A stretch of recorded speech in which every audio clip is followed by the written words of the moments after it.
ঘূর্ণিঝড় মন্থার প্রভাব পড়তে শুরু করেছে সমগ্র উত্তরবঙ্গে।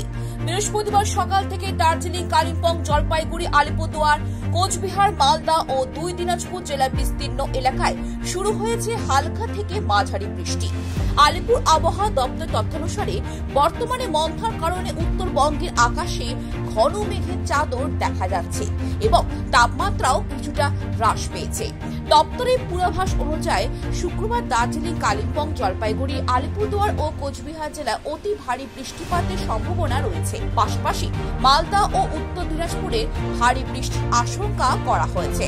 ইতিমধ্যে বৃহস্পতিবার রাত থেকে পাহাড় সমতলে বৃষ্টির তীব্রতা আরও বেড়েছে।